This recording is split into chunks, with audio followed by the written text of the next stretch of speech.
begin or continue our focus on unity and fellowship. If you will give me about 27 minutes, I will do my very best to be finished. Genesis 45 and verse 24. If you stand for the reading of the scripture, it says this very simply. So he sent his brethren away, and they departed and said unto them, and they departed rather, and he said unto them, see that ye fall not out by the way. See that ye fall not out by the way. The instructions of Joseph to his 10 brothers, and he tells them very simply, don't fall out. That's what I want to preach about. Don't fall out. Don't fall out. It's a message for, again, our emphasis on unity and fellowship. If that has ever been an Old Testament character whose life parallels that of Jesus Christ, that character would be Joseph. Joseph is an Old Testament demonstration of the New Testament Christ. The New Testament Jesus seems to often mirror the Old Testament Joseph. Joseph and Jesus had a lot in common. They were both their father's favorites. For Genesis 37 and 3 tells us that Jacob loved Joseph more than all of his other children. And then Matthew 3 and 17 says, and lo, a voice from heaven saying, this is my beloved son, in whom I am well pleased. So as we can see, Jacob has this love for Joseph, just as God has this love for Jesus. Joseph and Jesus were both shepherds in their father's field, or at their father's sheep. Joseph and Jesus were both sent by their father to see about their brothers. Joseph and Jesus were both hated by their brothers. As you study the Bible, you'll even find that it was late in the life of Christ, even after his resurrection, before his natural brothers even believed who he said he was. Joseph and Jesus were both plotted by others to harm them. Joseph and Jesus were both taken into Egypt. Joseph and Jesus both had their robes taken from them, and they were both sold for the price of a slave. They were both bound in chains. Both were falsely accused. Both were placed with 2 other prisoners, and they both began their public ministry at or around the age of 30. Joseph and Jesus were both exalted after they suffered. They both forgave those who wronged them. They both saved their nation. Joseph is a prelude to the New Testament Christ. One thing that Joseph did not do that Jesus does is that Joseph died and he's still dead. But Jesus died and rose again. This text is one of the absolute splenderous texts. It gives such a wonderful presentation of what it means to both forgive and to be able to walk along with those who have wronged you. It is probably one of the most touching stories of the Old Testament, even though we may have overlooked it. Joseph in this text is the main character. And he is the one who Jacob loved more than all of his other children. He had 10 other brothers who hated him because their daddy loved him so much. These brothers conspired to kill him. And as they conspired to kill him, Joseph had to live such a hard life.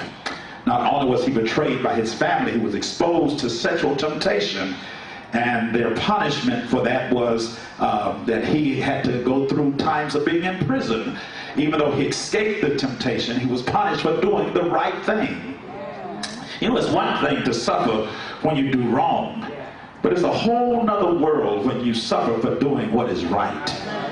He endured a long imprisonment, and those that he had helped forgot all about him, even after he had helped them in such a powerful manner. Though he was sold into Egypt as a slave, he rose from slavery to rulership. He practiced integrity, and God blessed him for being a man of integrity. At the time of the text, he has been reunited with his brothers. They have come now to the land of Egypt because there's a famine in Canaan. So his brothers have now come to Egypt. Those same brothers who had tried to kill him. Joseph now stands face to face with them and does something that every church and every churchgoer needs to observe and practice. Because in verse 3, 4, and 5 of that same text, that same chapter, listen to what Joseph says. He says, I am Joseph, come close to me.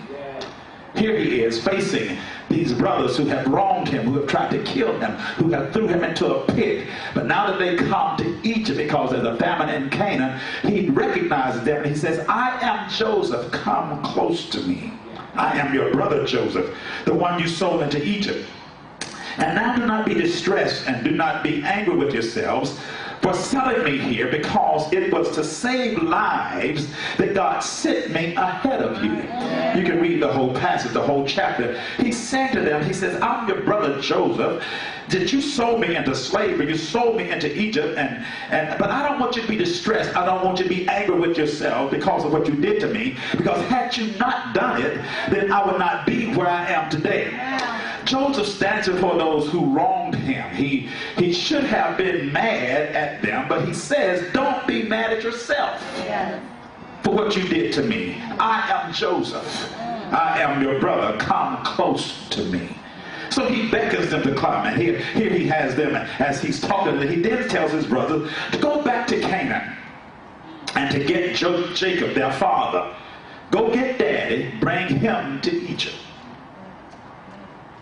I want you to go home, back to Canaan, get Jacob, my father, and bring him to Egypt.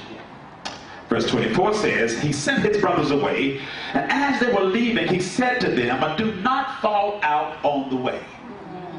In other words, as you go now to get Jacob, I don't want you quarreling and fighting and bickering. I want you to have a peaceful journey on your way to Canaan. The New International Version says it this way, do not quarrel on your way. He gave them gifts and sent them back to Canaan with these instructions. Do not fall out on your way. Now this whole presentation here, you can see so many spiritual applications tied up in just what's already happened here. Jacob is in Canaan. Joseph is now sending his brothers to Canaan to meet and greet their father and to bring the father back to Egypt. He's sending his brothers to the promised land, to Canaan land, the land that we reference as the place that we are on our way to. We are on our way to the promised land, Canaan land. That's what the body of Christ is. We're on our way to the land where there shall be no more crying, no more weeping, and no more wailing. But on our way to that land, we can take what Joseph says to his brother, and he says to the church, on your way to Canaan, don't fall out. It seems to be that Joseph has this understanding or this consideration that that's a great possibility that on their way they would fall out. If there was no possibility of them falling out, he would not say don't fall out. He knows that they are vulnerable to falling out, so he says to them, on your way to Canaan, make sure you don't spend time quarreling and bickering and fighting. You're on your way to Canaan land, so don't fall out. It's a message to the church today. We're on our way to Canaan. We don't talk about it no more. We don't talk about heaven no more, but I'm on my way to heaven. And on my way, I don't have time to fall out with Christians. Joseph would be saying to us, listen, you got somewhere to go. You got something to do. You got a job to accomplish. So don't fall out. Hit your name and tell them, don't fall out. Tell them again, say, don't fall out. Don't fall out. You may not like me, but don't fall out with me. I may like stuff different from what you like, but don't fall out with me. See, if there's any problem in the Christian church today, it's a problem of us falling falling out with one another. That's why churches can't really accomplish what we need to accomplish in the earth realm, because we spend so much time fighting and warring and bickering with one another until we can't get the job done. Joseph said his brothers don't fall out. Blacks and whites, blacks and browns, Methodists and Baptists, rich and poor, preachers and elders, choir members, ushers, finance committees, just don't fall out. We gotta learn how to get along. I know I'm about to date myself, but who wants to say, can't we all just get along? We ought to be able to function in the body of Christ without falling out. That's what Joseph is saying to his brothers. What are some of the things that Joseph is telling his brothers, and some of the things that we can learn from this presentation? What are some of the reasons why he would tell them don't fall out? First of all, as you read this text, the first thing that we see Joseph emphasizing is that we should not fall out because of our position. In other words, our position is too great for us to fall out. What is our position? Joseph says it this way: we are brothers. That's what he says. I am your brother. And since I am your brother, don't fall out. We are brethren. We are part of the body of Christ. We are all one body. We won't shout today, but we're going to learn something. We're all a part of one body.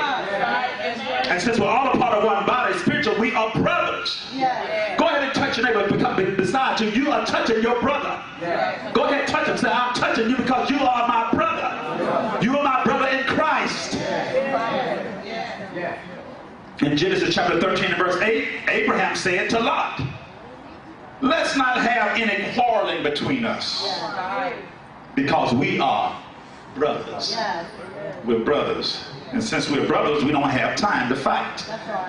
We don't have time to argue. We don't have time to complain. Somebody did something that you don't like, and instead of getting it straight, you got mad and want to stay mad, because we love to stay mad.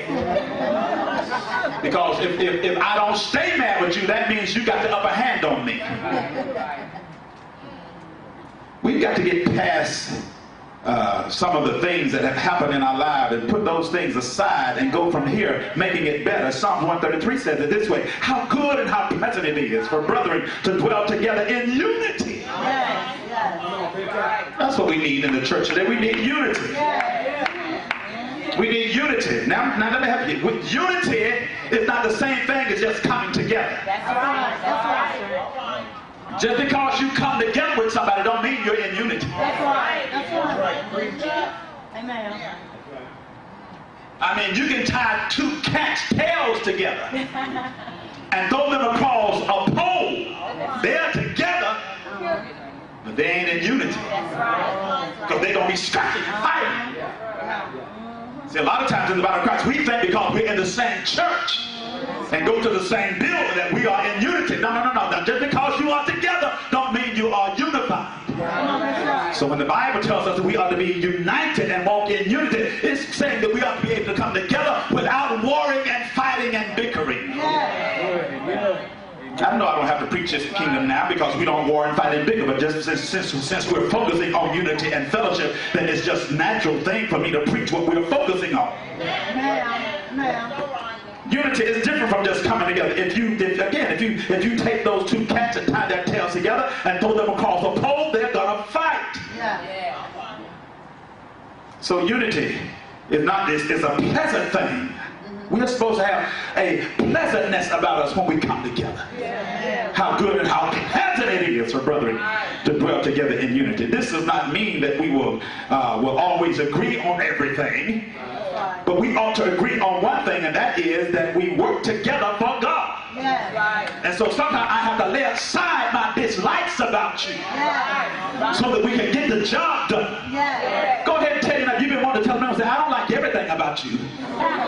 Tell me, I don't like everything about you, but I know that we got a job to do, so I don't have time to fight with you.